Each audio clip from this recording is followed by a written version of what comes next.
That last week, we learned who would lead Buffalo State University. His name is Dr. Chance Glenn. He will serve as the 10th president of Buff State. He will start July 1st. I started off by asking him about his top priorities.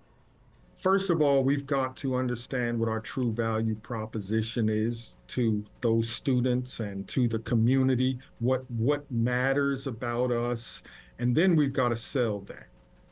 While we're doing that, shoring up the internal workings, getting our budget on track and increasing enrollment, making sure the university's size and operation meets the actual mission that it has.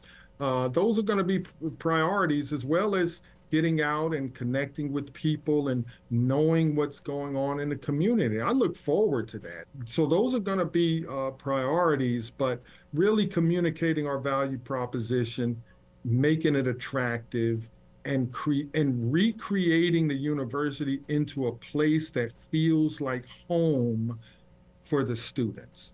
You mentioned budget. Yes. I was going to say, you mentioned budget, and I'm sure you are aware that there's a deficit. And I know you don't know all the ins and outs of it just yet, but any plans right now to address it, whether it's reducing or eliminating programs that are just not seeing growth, and obviously layoffs, if that's even a possibility or something that you're thinking about. But any thoughts on that budget deficit? Well, I have to get in there and see what's going on and, understand the structure a lot better. I've been in communication and working with interim President Bonnie Durand, and she's been doing an amazing job just over the period of time that she's been operating to kind of get things in some better positions. And I'm going to look forward to working with her as we transition to address those specific areas. I mean, they have to be addressed. They have to be dealt with. I understand that.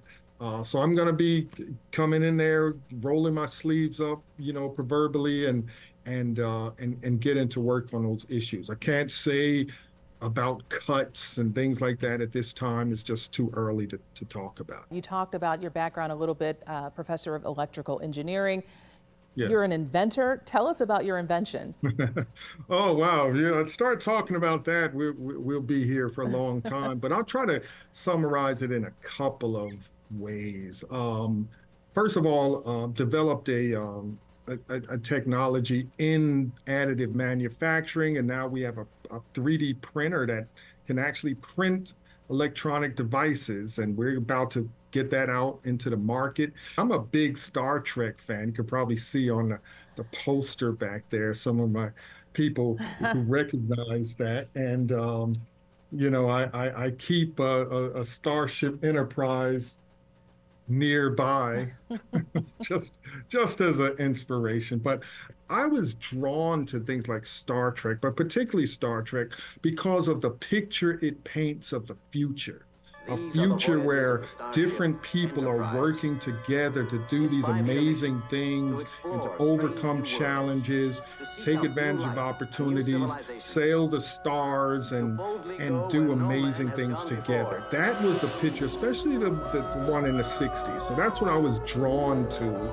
So one technology that I'm actually working on, and it's been funded by the National Science Foundation, is to try to develop warp drive technology. Now, I know it sounds far out there, but we have a process that we've looked at that may have potential, and we've been funded to chase it. Yeah, you have a lot going on there, and you're a college president. I saw your video about the science of superheroes.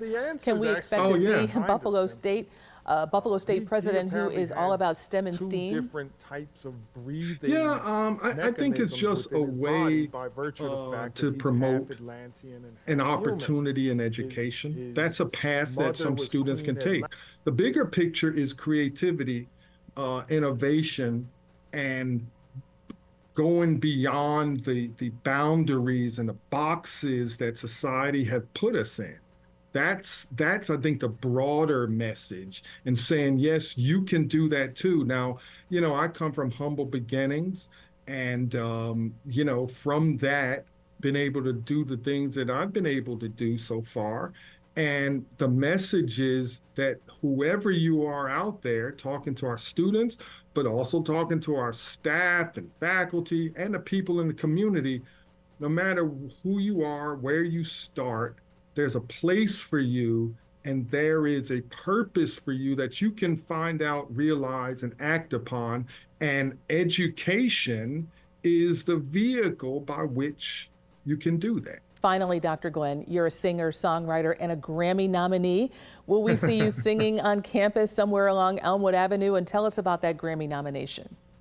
Well, if they will have me, of course. I mean, I love to sing. I grew up singing. That's kind of where it all started. And so I've written a lot of songs. And then went and recorded them. Created the first album, is called The Praise Project, First Fruits. It's out there. You can still find it on Spotify and iTunes and all that stuff. But that allowed me to record that first set of music. And instead of, what some people do, go and shop their stuff to labels, decided to create our own label.